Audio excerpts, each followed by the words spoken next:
আসসালামু আলাইকুম প্রিয় বন্ধুরা। অবশেষে বাংলাদেশ জেল পুলিশ অথবা কারারক্ষী আপনারা যেটাই বলেন না কেন, সেই কারারক্ষীর ২০২৫ সালের সার্কুলার কিন্তু প্রকাশ হয়ে গিয়েছে। সো আমি ভিডিওটা প্রথম থেকে শেষ পর্যন্ত দেখার অনুরোধ করছি এই জন্য, আপনি যদি ভিডিওটা প্রথম থেকে শেষ পর্যন্ত না দেখেন তাহলে কিন্তু আপনি কিছুই বুঝবেন না, ঠিক আছে? কীভাবে আবেদন করবেন এবং কোন লিঙ্ক থেকে আবেদন করবেন, কয়টি পদ রয়েছে, কী কী পদ রয়েছে, ঠিক আছে? কী কী যোগ্যতা লাগবে, A to Z বিস্তারিত আমি এই ভিডিওর মাধ্যমে বলবো, ঠিক আছে? সো ভিডিওটা প্রথম থেকে শেষ পর্যন্ত দেখার অনুরোধ করছি।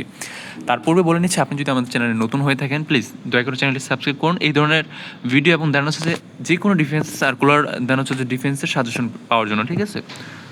ওকে, তো প্রথম আমি নিয়োগটা পড়ে নিচ্ছি যে কারা অধিদপ্তর রাজস্ব খাতভুক্ত নিম্নবর্ণিত শূন্য পদে ইউনিফর্ম সরাসরি জনবল নিয়োগের নির্মিত পদের পার্শ্ব উল্লেখিত যোগ্যতা সম্পন্ন প্রকৃত বাংলাদেশী নাগরিক নিকট হতে নির্মুক্ত শর্তাধীনের দরখাস্ত আহ্বান করা যাচ্ছে, ঠিক আছে? আপনি যদি বাংলাদেশের একজন নাগরিক হয়ে থাকেন, আপনার যদি একটা চাকরির প্রয়োজন হয়, বা আপনি ভাবছেন যে বাংলাদেশ জেল পুলিশে আপনি অথবা কারারক্ষীতে আপনি চাকরি করবেন, তাহলে কিন্তু আপনার জন্য এই নিয়োগটা, ঠিক আছে? সো এখানে আমি এক এক মার্ক করে দেখাচ্ছি, ঠিক আছে?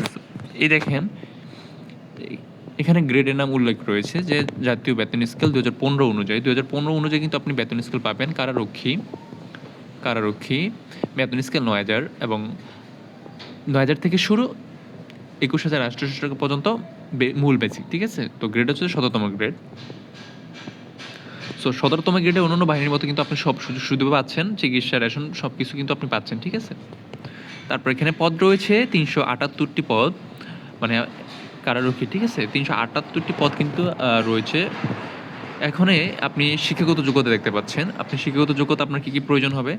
সো আপনি যদি কোনো স্বীকৃত বোর্ড হতে মাধ্যমিক স্কুল সার্টিফিকেট অথবা সমমান পরীক্ষা উত্তীর্ণ হন, তাহলে কিন্তু আপনি আবেদন করতে পারবেন। ন্যূনতম শারীরিক যোগ্যতা, উচ্চতা 1.67 মিটার বা 67 মিটার পুরুষ, ঠিক আছে? পুরুষের ক্ষেত্রে 5 ফিট 6 ইঞ্চি, মানে মিটার হিসাব যদি আমি করি। বুকের মাপ 81.28 সেন্টিমিটার। মানে হচ্ছে যে আপনার স্বাভাবিক বুকের মাপ যদি আপনার 30 থেকে 32 হয়, তাহলে কিন্তু আপনি আবেদন করতে পারবেন। মানে সাধারণত 30 এবং হচ্ছে যে প্রসারিত 32, ঠিক আছে? সো বুকের মাপ কিন্তু এই ছেলেদের, মানে এখনকার ছেলেরা এত কম হয় না, আরও বেশি হয়। সো বেশি হলে কিন্তু কোনো সমস্যা নেই, ঠিক আছে? ওজন কিন্তু 52 কেজি আপনার সর্বনিম্ন হতে হবে, এবং চেষ্টা করবেন যে BMI অনুযায়ী অথবা বয়স, উচ্চতা অনুযায়ী সব কিছু ঠিক রাখার জন্য। বৈবাহিক অবস্থা কিন্তু অবশ্যই অবিবাহিত হতে হবে, ঠিক আছে? তো অবিবাহিত না হলে কিন্তু আপনি আবেদন করতে পারবেন না, অবিবাহিত অবশ্যই হতে হবে।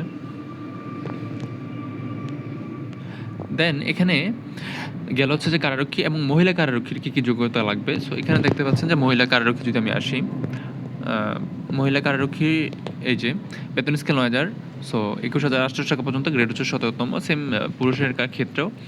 এবং পদ হচ্ছে যে 127টি পদ রয়েছে। সো অনেক বিশাল একটা পদ, মেয়েদের জন্য এক লিস্ট, ঠিক আছে? দেন হচ্ছে যে সার্কুলার এখানে কী কী যোগ্যতা লাগবে এখন দেখেছে, কোনো স্বীকৃত বোর্ড হতে সার্টিফিকেট অথবা সমান পরীক্ষা উত্তীর্ণ, আপনি যে কোনো বোর্ড থেকে, মাদ্রাসা, ভোকেশনাল, SSC, যে কোনো বোর্ড থেকে কিন্তু আপনি SSC পাস হলে কিন্তু আবেদন করতে পারবেন। ন্যূনতম শারীরিক যোগ্যতা আপনার হচ্ছে যে 1.57 মিটার, ঠিক আছে? বুকের মাপ হচ্ছে যে 76.1 সেন্টিমিটার। এটা আপনার যে কোনো ব্রাউজার থেকে কনভার্ট করে নেবেন। ওজন মহিলা হচ্ছে যে ন্যূনতম 45 কেজি হলে কিন্তু আপনি আবেদন করতে পারেন। বৈবাহিক অবস্থা অবশ্যই কিন্তু আনমেরিড হতে হবে, ঠিক আছে? তো এখানে কিন্তু কোনো পয়েন্টের উল্লেখ নেই। আপনি যদি SSC-তে 2.50 পেয়েও কিন্তু আপনি আবেদন করতে পারেন। সো এখনকার SSC কিন্তু এত পয়েন্ট খারাপ হয় না, সো এর চেয়ে বেশি হয়। সো আপনি কিন্তু আবেদন করতে পারবেন, ঠিক আছে? সো এখন আমি দেখাচ্ছি আবেদনের শর্তাবলী কী। আবেদনের শর্তাবলী এখানে অনেক কিছু দেওয়া রয়েছে। সো আমি একটু পড়ে নিচ্ছি, ঠিক আছে? সো আবেদনের প্রথম শর্তাবলী হচ্ছে যে প্রার্থীকে অবশ্যই বাংলাদেশের নাগরিক হতে হবে। দেন হচ্ছে বয়স কিন্তু 18 থেকে আপনার 21 বছর পর্যন্ত হতে হবে। এর বেশি হলে কিন্তু আপনি আবেদন করতে পারবেন না, ঠিক আছে? এফিডেভিট কিন্তু গ্রহণযোগ্য না। মানে আপনি বয়স যদি সংশোধন করে থাকেন, সেটা কিন্তু গ্রহণযোগ্য হবে না, ঠিক আছে? তারপর সরকারি, আধা সরকারি ও স্বায়ত্তশাসিত যে কোনো প্রতিষ্ঠান কর্মরত থেকে যদি আপনি আসেন, তাহলে কিন্তু সেখানকার দরখাস্ত অথবা হচ্ছে যে প্রত্যয়নপত্র লাগবে। তারপর অস্পষ্ট বা ত্রুটিপূর্ণ আবেদন কিন্তু গ্রহণযোগ্য হবে না, ঠিক আছে? আপনি যদি আবেদনে কোনো ভুল করে থাকেন, সেখানে কিন্তু গ্রহণযোগ্য হবে না সেই ভুল করার কারণে। নিয়োগের ক্ষেত্রে কোনো কোটা 5 নাম্বারটা যেটা বলা হয়েছে যে নিয়োগের ক্ষেত্রে কোটা সংক্রান্ত সরকারের সর্বশেষ সার্কুলার বিদ্যমান অনুযায়ী, বিধি অনুযায়ী অনুসরণ করা হবে। মানে কোটার মাধ্যমে কিন্তু আপনার ভর্তি করা হবে, ঠিক আছে? কোটা অনুযায়ী, আপনার জেলার কোটা অনুযায়ী ভর্তি করা হবে। প্রার্থী নির্বাচন পরীক্ষার অংশগ্রহণের জন্য কোনো প্রকার যাতায়াত বা TTE বিল দেওয়া হবে না। মানে আপনি যে পরীক্ষা দিতে আসবেন, সেখানে TA অথবা DA বিল কোনো দেওয়া হবে না। আপনার নিজের পকেট থেকে খরচ করতে হবে। 8 নম্বরে বলা হচ্ছে কোনো বিজ্ঞপ্তিতে বর্ণিত কর্তৃপক্ষের বিজ্ঞপ্তিতে বর্ণিত পদের সংখ্যা হ্রাস বৃদ্ধির ক্ষমতা সংরক্ষণ করেন। মানে সার্কুলারের যেই লোক সংখ্যা সেখানে কিন্তু কর্তৃপক্ষ কারা ডিপার্টমেন্ট চাইলে কম অথবা বেশি নিতে পারেন, ঠিক আছে? সবসময় বেশি নেয়, সো এখানে বেশি নেওয়ার কিন্তু তাদের চান্স রয়েছে, ঠিক আছে? তারপর হচ্ছে যে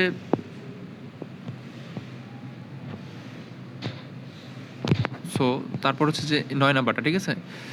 এই নিয়োগের বিজ্ঞপ্তিতে মানে এই নিয়োগ বিজ্ঞপ্তি সংক্রান্ত যে কোনো পরিবর্তন সংশোধন যদি থাকে কারারক্ষী ওয়েবসাইটে দেওয়া হবে, মানে কারারক্ষী ওয়েবসাইটে তারা প্রকাশ করে দিবে যদি কোনো সংশোধন অথবা বিজ্ঞপ্তি থাকে, ঠিক আছে?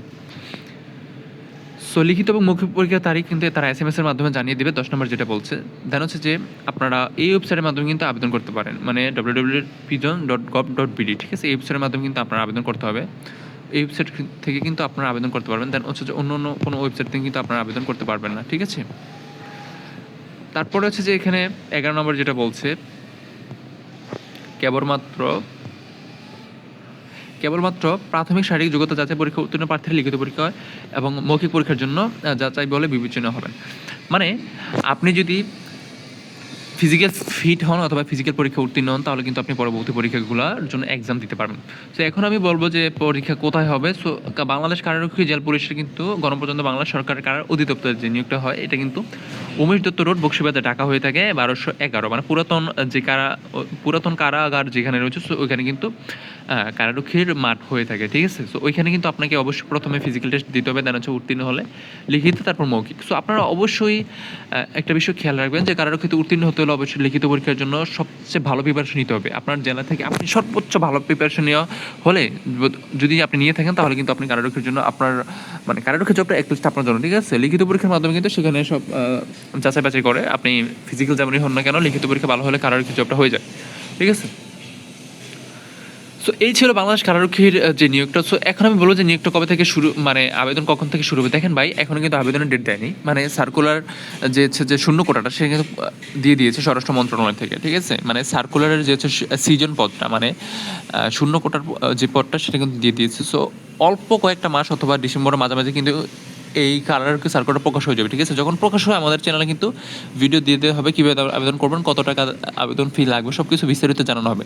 সো আপনাদের একটা সমস্যা কি জানেন ভাই, সার্কুলার জন্য অপেক্ষা করেন কিন্তু প্রিপারেশন নেন না। দেখা গেছে যে যখন আপনার ফেল করে বা অথবা বাদ করে চলে আসেন তখন আফসোস করেন যে এই সময়টা যদি আমরা প্রিপারেশন নিতাম হয়তো বা চাকরিটা হয়ে যেত, ঠিক আছে? সো এটা কিন্তু আপনাদের মূল সমস্যা। সো সার্কুলার কিন্তু দিয়ে দেবে, প্রত্যেকটা বছরে কিন্তু সার্কুলার আসে, ঠিক আছে? সো সামনে নির্বাচন সামনে রেখে সরকার কিন্তু সার্কুলারটা একলিস্ট হচ্ছে যে আগ পিছ হতে পারে, ঠিক আছে?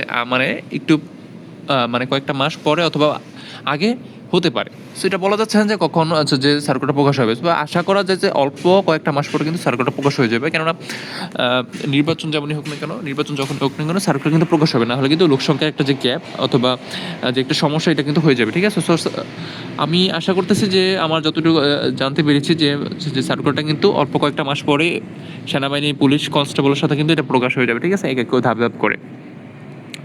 সো আরেকটা কথা বলে নিচ্ছি, আপনারা যারা বাংলাদেশ এয়ারম্যানের পরীক্ষা দিতে চাচ্ছেন অথবা বিমান সেনা সিলেক্টেড হতে চাচ্ছেন তাদের জন্য একটা সাজেশন নিয়েছি আমরা, ঠিক আছে? সো এই প্রাইভেট সাজেশনের মাধ্যমে আপনি বাংলাদেশ এয়ারফোর্স যে কোনো ট্রেডের জন্য কিন্তু আপনি প্রিপারেশন নিতে পারেন। সো যে কোনো ট্রেডের জন্য প্রত্যেকটা সাবজেক্টের জন্য, ঠিক আছে? সো এই পেডটা কিন্তু আপনাকে অবশ্যই টাকা দিয়ে কিনতে হবে, জাস্ট টাকা দিয়ে কিনতে হবে আপনার এই সাজেশনের জন্য অল্প কিছু টাকা লাগবে, কিন্তু আপনার আশা করি যে আপনার অনেক উপকার হবে, ঠিক আছে? ভাইবা, লিখিত পরীক্ষা, রিটেন সব কিছু কিন্তু A to Z এই সাজেশনটা থাকবে। সো ভিডিওর ডেসক্রিপশন বক্সে অথবা কমেন্ট বক্সে আমার হোয়াটসঅ্যাপ নাম্বার থাকবে, সেই হোয়াটসঅ্যাপ নাম্বার থেকে আপনি কিন্তু আমাদের সাথে যোগাযোগ করতে পারেন, ঠিক আছে? সো দেখা হচ্ছে পরবর্তী কোনো ভিডিওতে, পরবর্তী কোনো সাজেশনে। সো ভালো থাকুন, সুস্থ থাকুন, আল্লাহ হাফিজ।